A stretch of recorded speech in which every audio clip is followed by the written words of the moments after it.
I am here together with Mayor Benji Magalong to inspect some of these problematic, again, flood control projects. I think you can see for yourself na talagang hindi trinabaho ng mabuti ito. Dahil yung ginawang slope protection supposedly dito ay bumigay kaagad. Sinama, pati yung slope protection na dapat na nandyan na hindi ginawa ay gumuho lahat ito, bumagsak dito, mabigat, nasira yung kalsada. Ngayon, nakita ngayon namin yung erosion sa ilalim ng kalsada, which is the most important part, ay wala na-erode na dahil yung ginawa nilang protection wall ay ubod ng hina, ubod ng liit. At you will see it later. You can see it there sa ilalim ng tunnel, talagang na-erode na dahil yung slope protection dito sa baba sa tabi ng ilog ay napakababa at napakahina. Kaya nung pumasok yung tubig, nung bumigat yung tubig, tangay kagad.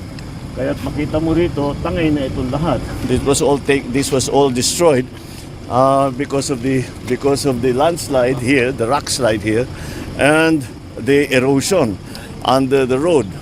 Now, the project that was supposed to take care of this cost us 260 million, more or less, 260 million. The 260 million that the government spent for this project had no effect whatsoever as to protect the slope. Parang walang ginawa. Sana pareho lang. Kung hindi, wala silang tinayo, wala silang linagay na wall, wala silang linagay na riprap, wala silang linagay na slope protection, ganun din ang nangyari.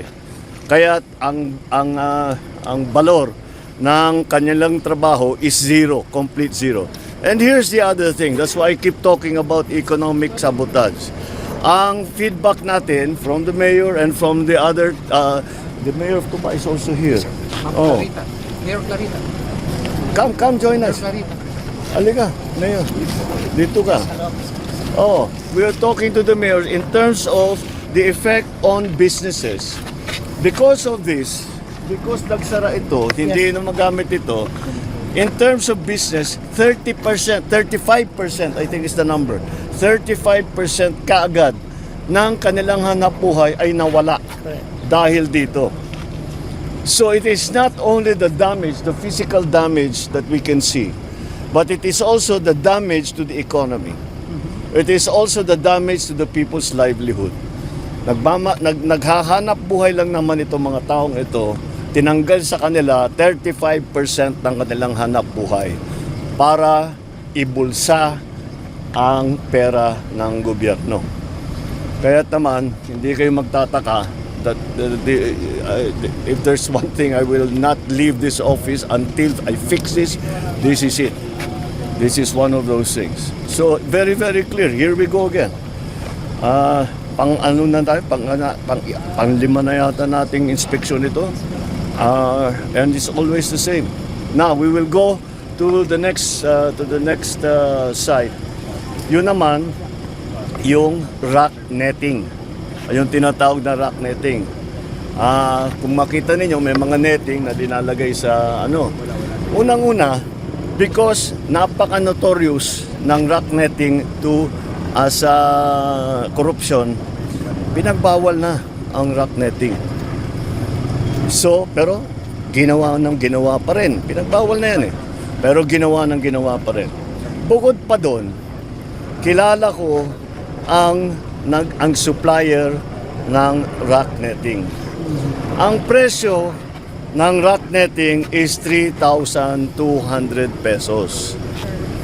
Ang chinarge sa gobyerno is more than 12,000 pesos. So times 4.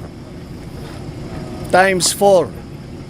So 75% ng kontrata kinikback. So that's the situation we are facing. Kaya't malala ito. The other item that I have begun to learn from the LGUs, buti na lang nandyan yung LGU na nakabantay. But the LGUs are complaining Dati, ang sistema, pagka may project sa isang lugar, halimbawa, mayor ako, na may project ng DPWH o contractor doon sa lugar ko, magkukonsulta sa local government. Hindi lang, pag malaking project, hinihiring yan from barangay to municipal to province. Walang ganun. Walang ganun na ginawa dito sa lahat na ito. Eto pa, kapag tapos na raw yung project, dati, nung gobernador ko, may acceptance ng local government. Sasabihin ng local government, okay, maayos yung inyong ginawa. Tinanggal na yon. Kaya't hindi mag-inspeksyon sila pero wala na silang magawa. Inspeksyonin nila, sasabihin nila hindi magandang pagkaayos, pagkagawa, hindi sapat o mahina or whatever. Wala nang magawa yung local government executive. So tinanggal yung SOP na yon. That SOP is that before you release the project to the local government, kailangan tanggapin ng local government. And that's something that we will reinstitute. Yun ang ibabalik natin.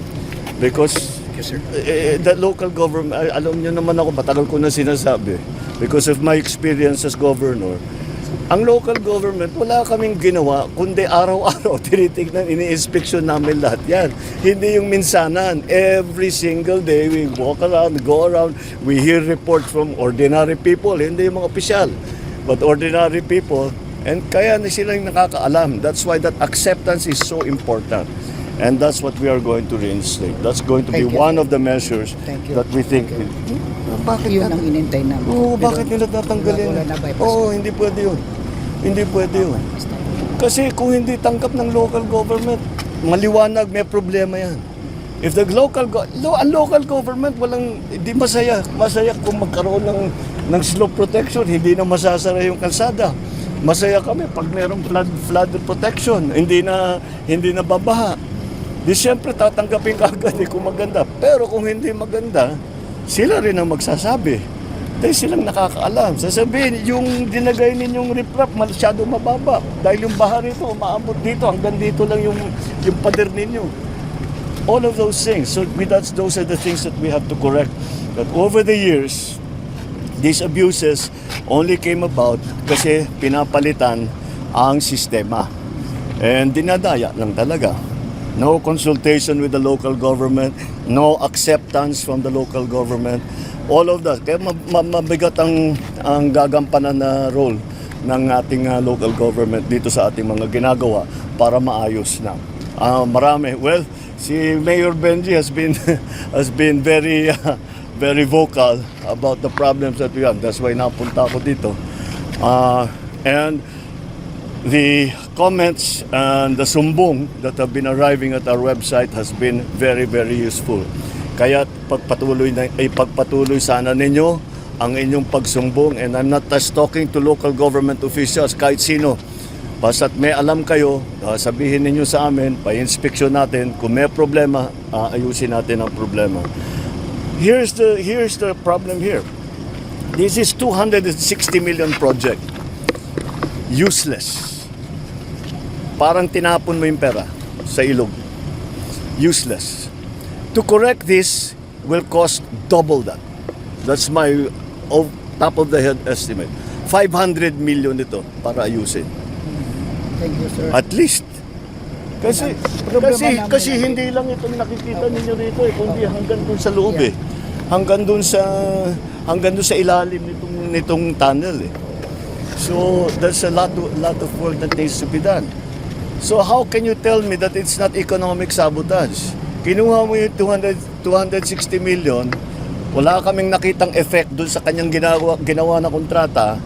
Tapos para ayusin yung binigay ninyong problema sa amin, it will cost another 260 million, probably double 260 million, hanggang 500 million na yan. Kaya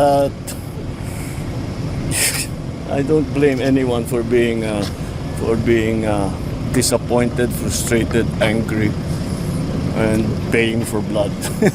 Okay, thank you.